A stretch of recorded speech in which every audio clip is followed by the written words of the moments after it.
Our laws are clear. You can refuse illegal orders. You can refuse illegal orders. You must refuse illegal orders. No one has to carry out orders that violate the law or our Constitution. We know this is hard. And that it's a difficult time to be a public servant. But whether you're serving in the CIA, The Army, Our Navy, the Air Force, Your vigilance is critical. and know that we have your back. because now, more than ever, The American people need you. We need you to stand up for our laws. our Constitution, And who we are as Americans. Their message was to obey the law and agree with the video or why they put it out or not. Angering the president is obviously not illegal, but he has plainly taken it as an affront to his authority and has accused those Democrats subsequently of seditious behavior, reminding everyone that that is punishable by death, as the president has on Truth Social. And the Democrats have responded in a joint statement they put out tonight. I'm quoting from it now. They say, "We swore an oath to support and defend the Constitution of the United States. That oath lasts a lifetime, and we intend to keep it. We will not be bullied, and we will never give up the ship." One thing worth noting tonight is how similar that video that you just saw, where Democrats are telling troops they must refuse an unlawful order, is to the rebuttal that we saw from these Republicans. I want to speak directly to the members of the military and the intelligence community. Like you, I raised my right hand because I love this country. I believe in something bigger than myself. That freedom is not free. My oath was clear. Uphold the Constitution. That commitment is powerful. We all understand the importance of the chain of command. Troops, listen up. Any service member who refuses a lawful order is subject to court-martial for violating the Uniform Code of Military Justice. They're kind of both saying the same thing in those videos. The Republicans, however, have not been accused of sedition by the White House. It does come, though, as the Secretary, Pete Hegseth, has published a memo tonight addressing the Secretary of the Navy. And this memo reads, quote, "The Department of War has received information regarding potentially unlawful comments made by retired Captain Mark Kelly in a public video. He says, please provide me a brief on the outcome of your review by no later than December 10th. Now, Senator Kelly is only one of the Democrats, the only one in that video that you saw, who has served long enough that he could actually be recalled to active duty and thus accountable to military law. In a sign of how unusual all of this is, if that's what you're thinking tonight, yes, it is. Republican Senator Lisa Murkowski has weighed in. She said that accusing lawmakers of treason and sedition for rightfully pointing out that service members can refuse illegal orders is reckless and flat out wrong. She says the Department of Defense and the FBI surely have more important priorities than this frivolous investigation. My sources tonight include the former Deputy Director of the FBI, Andrew McCabe, and also CNN senior legal analyst and former Assistant U.S. Attorney Ellie Honig, and also President Trump's 2020 campaign manager, Bill Stepien. And Andy McCabe, I want to start with you because obviously when you look at this, for the FBI to start requesting interviews with members of Congress, how high up would that have to go in the chain of command for that to happen based on your experience? Yeah, it's a really remarkable move, Kaylin. It shows you that clearly the FBI is investigating, which puts the cart in front of the horse significantly, because the FBI is not supposed to conduct any investigative activity based exclusively on First Amendment protected speech, which seems to be all we have here. A couple of lawmakers, politicians talking about political things in a video. It doesn't really go beyond First Amendment protected speech.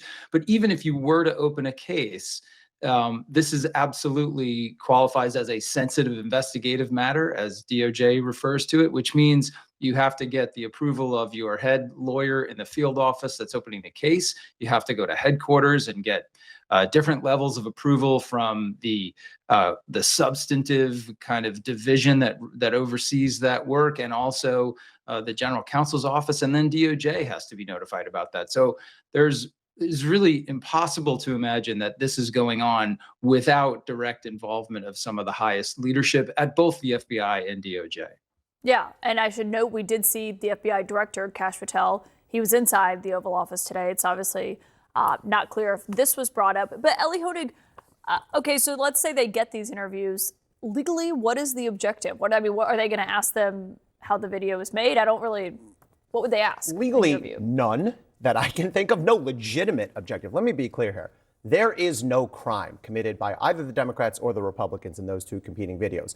As Andy McCabe correctly said, they're both protected by the First Amendment. It is right down the middle of First Amendment political speech. It's not even anything adjacent to a crime or that could develop into a crime. I want to make sure people understand when Trump raises seditious conspiracy, he is so far out of line it's hard to describe. It's not even close to seditious conspiracy. The other thing, the people in both videos are protected by something called the Speech and Debate Clause, which says that sitting members of Congress cannot be prosecuted for speech, comments that they make in the course of their official duty. So even if it got that far, they would have a perfect defense. Now, look, I have problems with what the Democrats said. I think there's problems there, and they're sending a bad message to the uniformed members of the military, but that's a separate issue. That's a political problem. Criminally, legally, there's nothing here.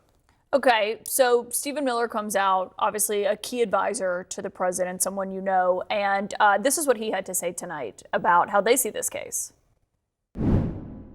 They should be held accountable under the law and under the Uniform Code of Military Justice for a seditious conspiracy against the United States of America. This is completely open and shut, straightforward. I mean, it doesn't sound like our legal experts see it that way. This is politics, right? They're playing politics. I think there's politics being played on both sides.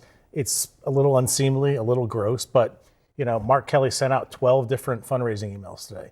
12. He's reaping the political benefits of this. There's politics on both sides. I candidly would like to know if they know something that we don't know about, whether or not President Trump is deploying the military illegally. They made some pretty bold claims. I'd like to know if there's something behind those claims. Well, there have been questions from lawmakers about the justification for the strikes. A lot of them have said we haven't gotten enough updates. They've gone, all valid. All of that stuff. But Andrew McCabe, on this front, Alyssa Slotkin, the senator, said that the request for an interview for her came from the FBI's counterterrorism division. What do you believe the reason, if any, would be for having that office be involved here? That's a really tough one to identify. I mean, as Ellen put very well, there is nothing here. There is no allegation of criminal activity. So can they just say no to these interview requests, or how does that work? They can just say absolutely. pass? They can say no. This is a request. It's not, as far as we know, it's not coming at the sharp end of a subpoena. Nobody is being compelled to provide testimony. They could pick up the phone and say, no, thanks very much. Don't come over. So, they'd probably be well advised to handle it exactly that way. Another question I have about it, Caitlin, is the statement of Kash Patel earlier today when he said he's going to let the agents and the analysts of the FBI determine whether there's predication to investigate this. That's absolutely not how things work in the FBI. Agents request the authority to open a case. A ground level supervisor has to approve that. And any first year supervisor, one of the very first things you learned as a supervisor is don't ever open a case based on First Amendment activity alone. So this thing should have been shut down at the lowest level, but instead we know it's probably gone to the highest level. So absolutely, it's politics, and it's concerning to me because the question is, why is the FBI going along with this? They have a lot of good reasons to say there's nothing for us here.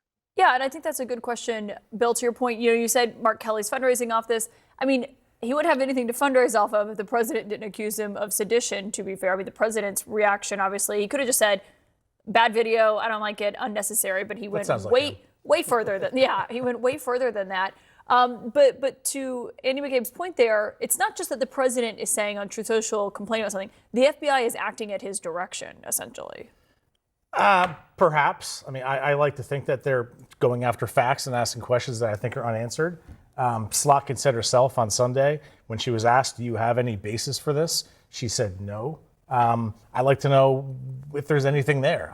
We can certainly say that there are some untoward reasons why the FBI is knocking on doors. I think importantly, they're doing this the right way. Like, there was no 6 a.m. door knocks on lawmakers' homes. They went through the Capitol Police. They went through the sergeants at arms. They're doing this the right way. And I like to think they're trying to find facts. But what would a Republican leader, I think, do if a Democratic president was like, hey, I'm going to call the Senate Sergeant at Arms, and I want Chris Wray calling up and asking. Well, let me build on that.